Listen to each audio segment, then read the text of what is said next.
A girl with a magic eye patch fights invisible monsters with a giant umbrella. Her new boyfriend just wants to be normal. This isn't an action show. It's the most painfully relatable high school romance I've ever seen.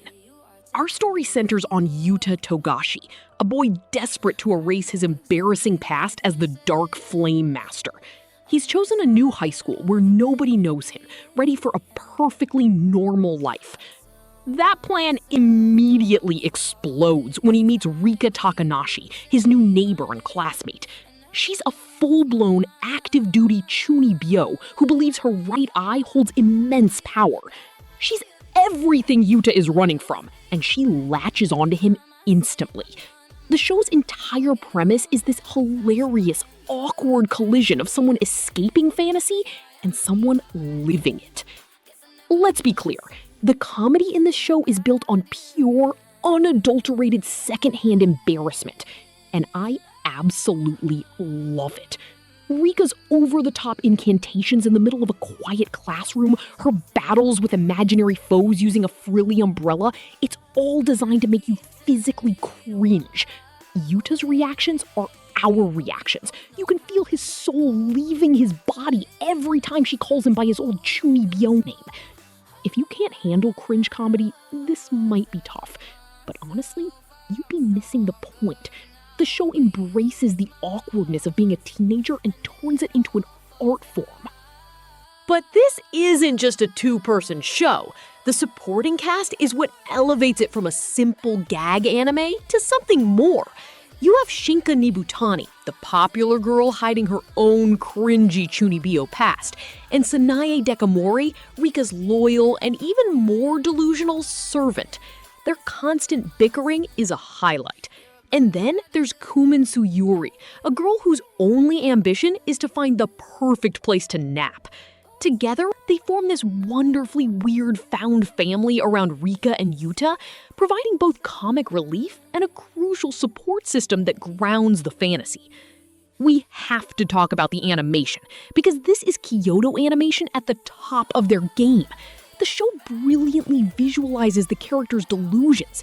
When Rikka and Dekamori fight, the screen explodes into a high-budget, Sakuga-filled action sequence with magical circles and massive weapons.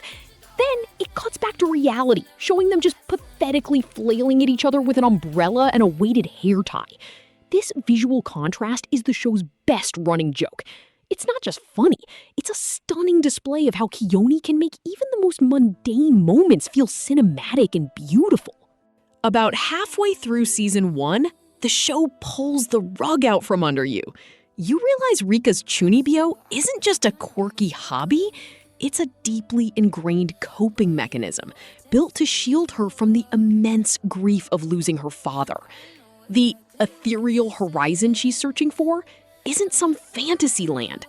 It's a place where she believes she can see him again. Suddenly, all the cringy behavior is recontextualized as something tragic and profoundly human.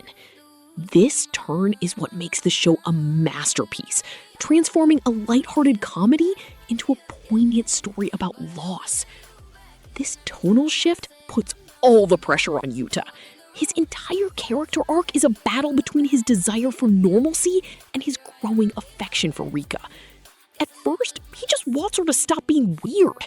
But as he learns the reason behind her delusion, he becomes her reluctant protector. He's the only one who can navigate both her fantasy world and the real one.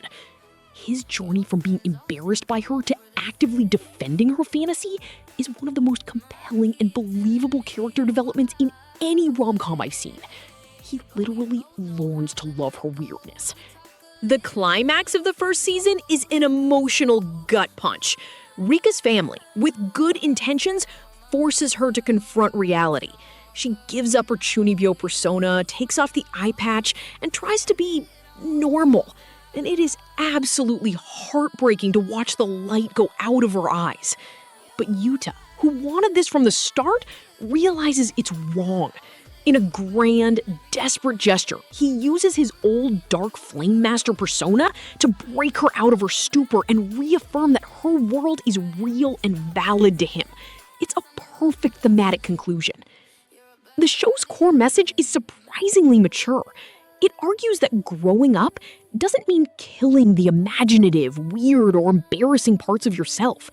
It's about finding people who accept those parts, or even love you because of them. Yuta doesn't cure Rikka. Instead, he enters her world and helps her build a bridge to reality without destroying what makes her special. It's not about choosing fantasy over reality.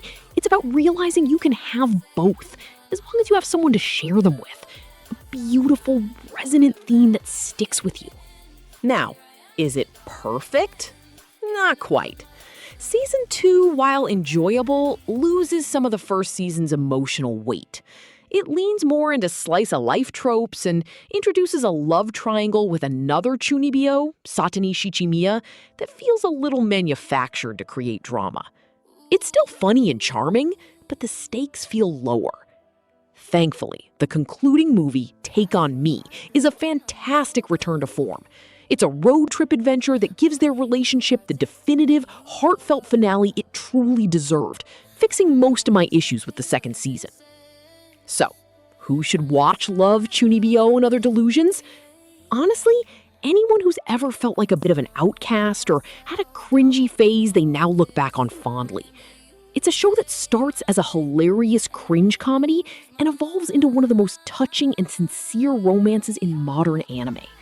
It masterfully balances laugh-out-loud humor with genuine emotional depth.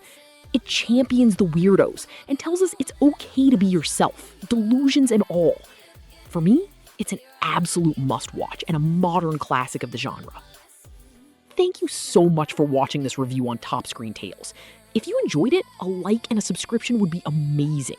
This show really hit home for me.